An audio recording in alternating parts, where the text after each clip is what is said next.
started.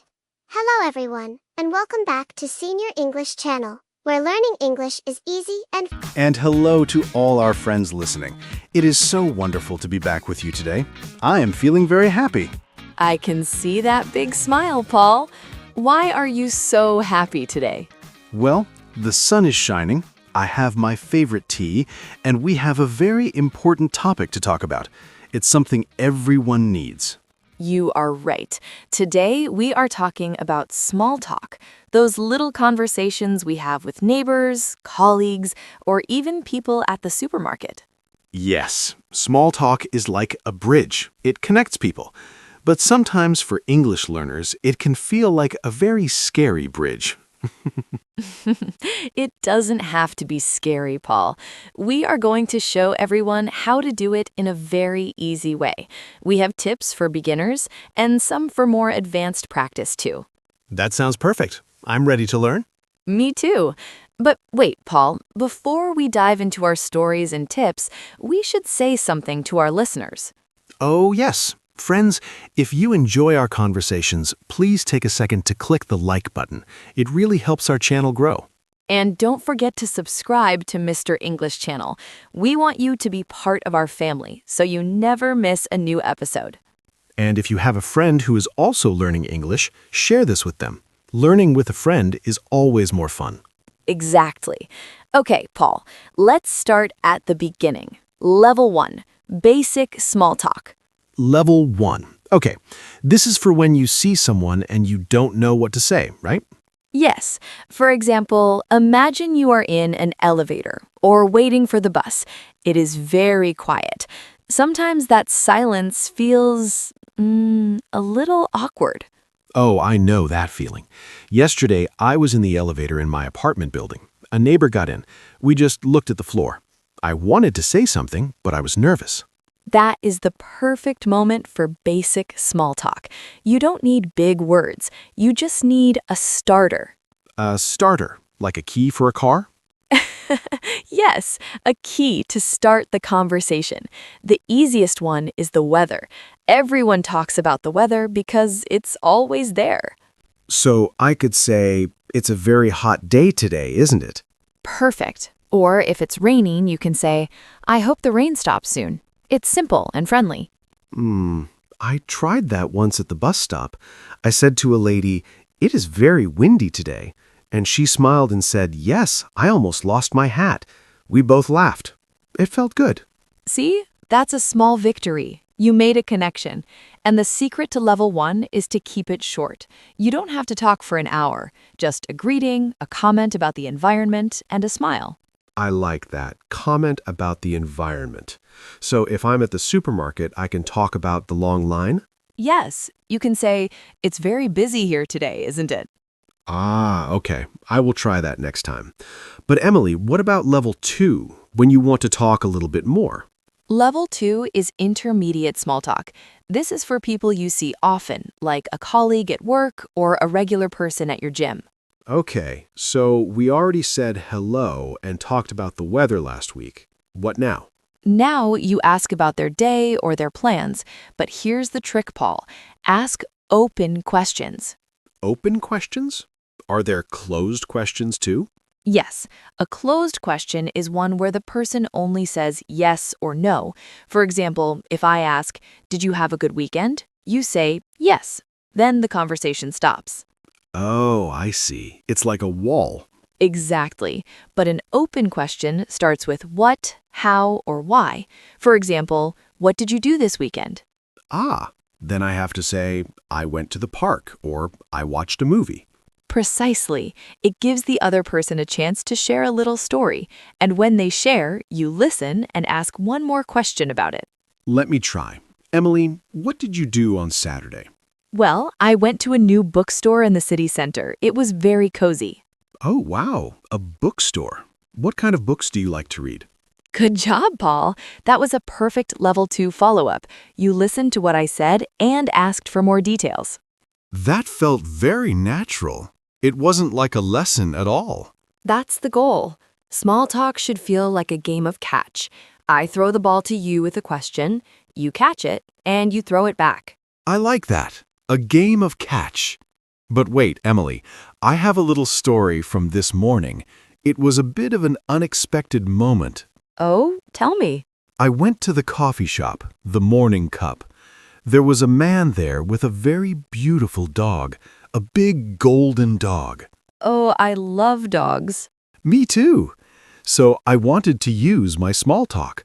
I walked up and said, "Wow, your dog is so beautiful. What is his name?" That's a great starter. What happened? The man looked at me. He looked very serious, and he said, "He doesn't have a name. He is a secret agent." What? A secret agent dog? Yes! I didn't know what to say.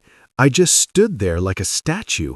I was so confused. Was he joking? Was he serious? My brain stopped working in English. Oh, Paul, that is funny. Sometimes people are a little strange, or they have a very dry sense of humor. In that situation, you can just laugh and say, "Oh, I see. Very mysterious." Very mysterious. Okay, I will remember that for the next secret agent I meet. It's okay to be surprised. Even in your own language, that would be a weird moment. Don't let it stop you from trying again. You are right. Later, I saw a woman reading a travel magazine. I said, "Are you planning a trip?" And she told me all about her dream to visit Italy. It was a lovely 5-minute chat. That's wonderful. See? One strange moment and one beautiful moment. That is real life. It really is.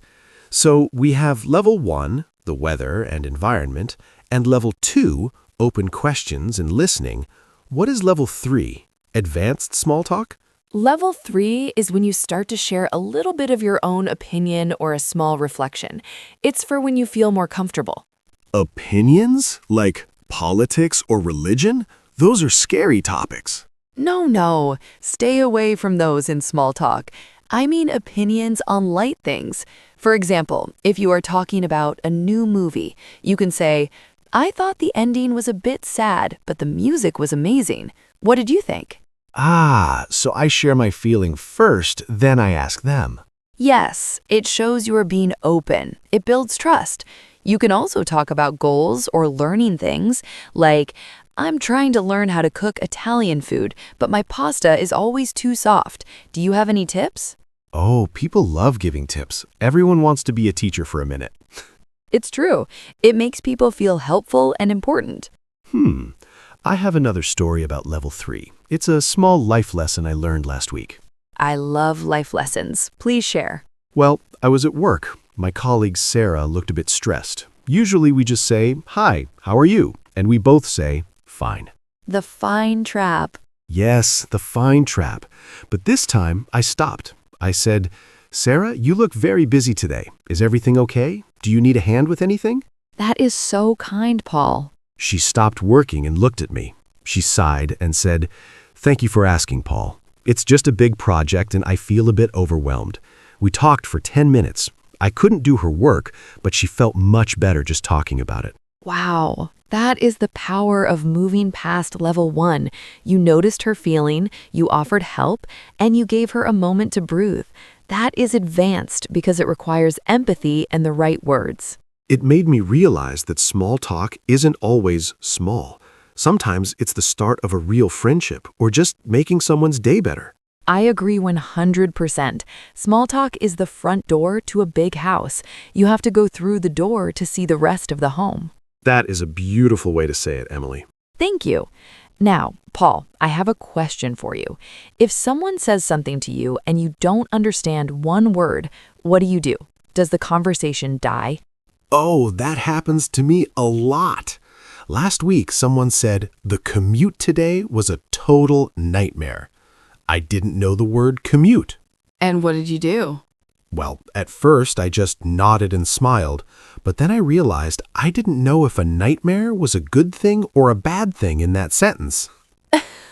So what did you say? I was brave. I said, "I'm sorry, what does commute mean?" Perfect. And? The person was so nice. He said, "Oh, it's the journey to work. The train was late." Then I understood everything. It was so simple. Exactly. Don't be afraid to ask. Most people are happy to explain. It shows you are actually listening and you care about what they're saying. Yes, it's better to ask than to just smile like a robot while you are confused. No robots allowed in small talk. Okay, Emily, I think I'm getting better at this. We have talked about a lot of things. We have. Friends, if you are still listening and enjoying these tips, please comment conversation below. We want to see who's practicing with us. Yes, comment conversation. It's a big word, but you can do it. Now, Paul, let's talk about a very important part of small talk. The beginning? No, the end. Oh, the exit. That is the hardest part for me. Sometimes I don't know how to stop talking without being rude. I just stand there until it gets weird. I think we've all been there. Ending a conversation is a skill. You need a polite exit phrase. Like, goodbye, I am leaving now. No, that's a bit too direct. You can say something like, well, it was great catching up with you, but I should probably get back to work. Oh, catching up. I like that phrase. Yes, it means talking about what has happened recently. Or you can say, I don't want to take up any more of your time, but it was lovely talking to you. I don't want to take up your time. That is very polite. It sounds like I am being nice to them. It is. You're saying their time is valuable. And then you can add a future wish, like, have a great afternoon, or enjoy your lunch. Okay, let me practice an exit. Well, Emily, I have to go buy some milk, but it was wonderful to chat with you today. Have a fantastic day. Perfect, Paul. You are a natural. Thank you. It feels much better to have a plan for the end. It really does. It takes the pressure away. So, Emily, we have covered a lot today. Let's think back to what we discussed. It's like we're remembering our walk through the park of small talk. I like that. The park of small talk. Well, we started with the basics, didn't we? Yes, level 1. We talked about using the weather or the things around us to start, like the long line at the store or the hot sun. And don't forget the smile. Right. And then we moved to level 2. That's where we use those open questions. What, how, why? We catch the ball and throw it back by listening carefully. And I told my story about the secret agent dog. That taught us that sometimes people are a bit funny, and that's okay. We just stay friendly. Yes, that was a great story. And then level 3, where we share a little bit of ourselves, our opinions on simple things, or even a little life lesson, like your talk with Sarah. Yes, and we learned that asking for the meaning of a word is actually a good thing. It keeps the conversation alive. And finally, we just practiced the polite exit. No more awkward standing around. No more awkward standing. This has been so helpful, Emily. I feel like I have a toolbox now for talking to anyone. That makes me so happy, Paul. And remember, everyone, it's okay to make mistakes. A mistake is just a sign that you are trying. Yes, like we always say, communication is more important than being perfect. Exactly. Just be brave, say hello, and see where the conversation takes you. Well, I think that is all the time we have for today's episode of Mr. English Podcast. It is. We hope these tips help you feel more confident when you go out tomorrow. Yes, go out and try one small talk today, even if it's just one sentence. And before you go, please remember to subscribe to Mr. English channel. It means so much to us. And give this video a like if you learned something new. We also want to hear from you in the comments. Tell us, what is your favorite topic for small talk? Is it the weather, hobbies, travel? Or tell us about a funny or strange conversation you had. We love reading your stories. We really do. It's the best part of our day. Thank you all so much for listening and practicing with us. You are doing a great job. Yes, keep going. Your English is getting better every day. Until next time, Goodbye, Emily. Bye for now, Paul. Bye, everyone. See you in the next episode. Bye-bye.